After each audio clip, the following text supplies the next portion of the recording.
Wimbledon notice, Alcaraz's final changes time. Carlos Alcaraz has never lost a Grand Slam final. He kept his streak alive by saving 3 match points against Italian Yannick Sinner at Roland Garros.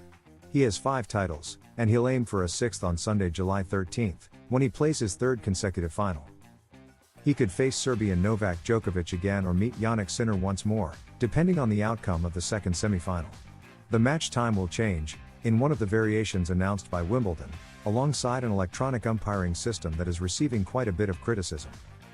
The change in the finals time is indeed relevant, as it is being pushed back 2 hours from the traditional schedule since the match stopped being played on Saturdays, ending the Sunday rest day starting from the 1982 edition. Players used to step onto centre court at the All England Club in London at 2 p.m. local time, 3 p.m. in Spain. However, this Sunday, Alcarez will play at 4 p.m. in London, 5 p.m. Spanish Peninsular time. Before that, at 1 p.m., the women's doubles final will be held, which used to close the event. The same will happen on Saturday, starting with the men's doubles, followed by the Amanda Anisimova-Iga Swiatek final, also at 5 p.m. Spanish time. In the official presentation of the changes, Sally Bolton, chief executive of the All England Club, ILC, emphasized that the goal is to enhance the experience for everyone involved. Doubles players will be able to know their schedules more precisely and fans will be able to enjoy the day at Wimbledon before the matches begin, as well as the champions being crowned in front of the largest possible audience. Wimbledon is not categorized as a sporting event of general interest, so in Spain it will not be shown on free-to-air TV. It will be broadcast exclusively by Movistar Plus through its channels and platforms. The Mercian reaches the Wimbledon semifinals for the 3rd consecutive year and will go for his 6th Grand Slam title. Carlos Alcaraz will go for his 6th Grand Slam title this coming Sunday after defeating Taylor Fritz in the semifinals.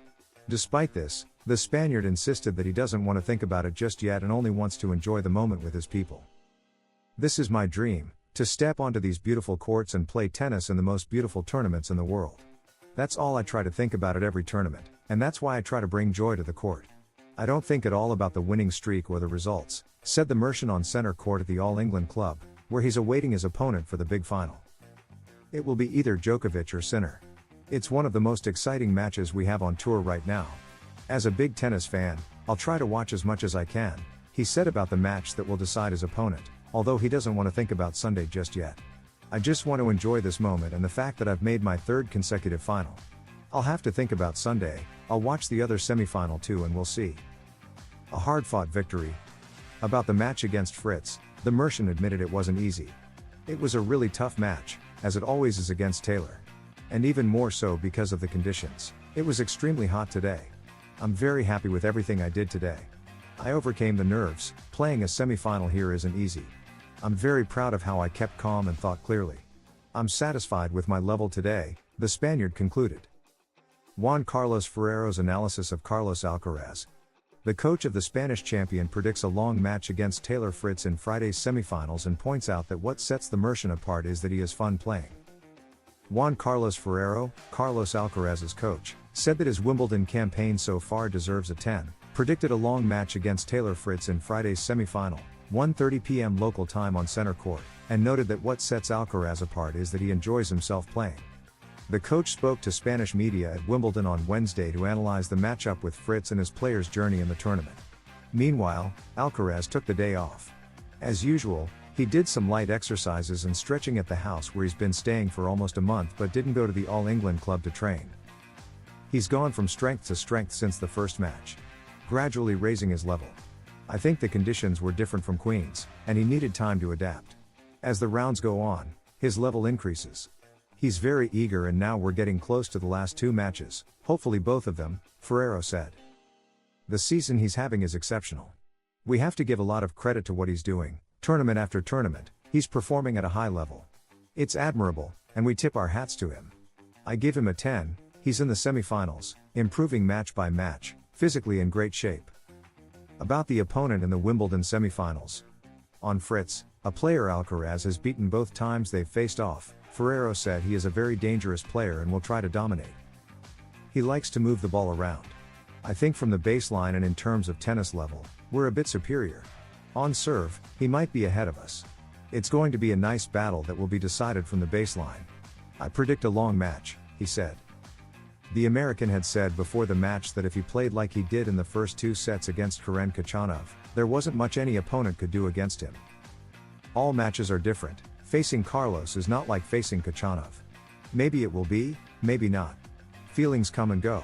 What we know for sure is that whatever level Fritz brings, Carlos is ready to battle, and mentally he's very strong. That's what matters. From here, the goal is to stay calm, rest well, recover as best as possible, and arrive mentally fresh for the semifinals. Carlos already has the experience of playing these types of matches. Improve?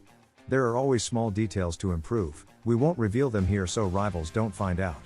But there are always small things to work on: a forehand, a backhand, a slice, a defense. He always tries to enjoy as much as possible. Some matches are more enjoyable than others. We're clear, and we always remind him, that he has to play with his unique DNA, always going for the match, and the word enjoy always comes up. If Carlos is different in anything, it's that he has fun playing. Alcarez responds to Fritz, "I'm really looking forward to this match. I'll have to raise my level." The Spaniard is fighting this Friday against Fritz for a spot in the Wimbledon final. Carlos Alcaraz is chasing another Wimbledon final, but first, he'll have to beat American Taylor Fritz, who, in a press conference, proudly highlighted his strong grass court game at the All England Club. The Mercian knows it, and that's why he admits that if he wants to beat him, he'll have to raise the level he's been showing in London. The American won titles in Stuttgart and Eastbourne before surviving 2 tricky opening rounds at Wimbledon against Giovanni Pericard and Gabriel Diallo, both going to 5 sets. He then looked unstoppable in the quarterfinals against Khachanov, hitting 16 aces and totaling 47 winners. Fritz is feeling very confident in his game, so much so that he dared to warn Alcarez. "There's not much anyone on the other side can do when I play like that," he said in the press conference. Alcarez's warning to Djokovic: "It's not what it seems." Carlos Alcaraz swept aside the last British hope in singles, Cameron Norrie, qualifying for the semi-finals for the 3rd consecutive year. The 2-time champion of the tournament will face American Taylor Fritz on Friday. He has 2 days to recover his strength, though he seems to have plenty left, and prepare for the clash with the winner of the grass court ATP titles in Stuttgart and Eastbourne. The Spaniard claimed victory at the Queen's Tournament. This Wednesday, the Spaniard booked a training session at Aorangi Park at noon. The plan is not to hit any balls on Thursday and to use the day to disconnect, possibly with a round of golf or a stroll through London. After training at the All England Club, he returned to the house he's renting in Wimbledon to watch the quarterfinal matches: Novak Djokovic vs Flavio Cobolli and Jannik Sinner vs Ben Shelton. "I'm a tennis lover, and as such, I enjoy watching these kinds of matches," he said, without ignoring the more professional angle of scouting a potential opponent in a hypothetical final. "There are some interesting quarterfinals. I like watching matches to pick up tactics for the future," said Alcarez, adding, "I haven't seen much of Djokovic and Sinner so far in the tournament. I've only heard what's being said, that Djokovic played very well in his first 2 or 3 matches, and that Sinner was doing incredibly until what happened with Dimitrov." Alcarez gave a warning to Novak Djokovic regarding his quarterfinal rival, Italian Flavio Cobolli, who had never reached such an advanced round at a Grand Slam before. At 23 years old and ranked world number 24, the Mercian knows him well and believes in his abilities. "It's not what it seems. These are quarterfinals that are more complicated than they might appear. I trained with Flavio at the start of the week, and the level he has is amazing. It'll be interesting to watch his match against Djokovic, the 7-time champion who was defeated in the last 2 finals by the Spaniard. He'll be able to watch it calmly with his coaching team and family. He's done his job, and has also secured qualification for the ATP finals in Turin. He's now on a 23-match winning streak, with 19 straight victories at this tournament. He started the tournament without his best serve, but adapted to a harder, heavier, slower ball, and has already recovered it. Everything is in place in his quest for a 6th Grand Slam, a hat trick in London.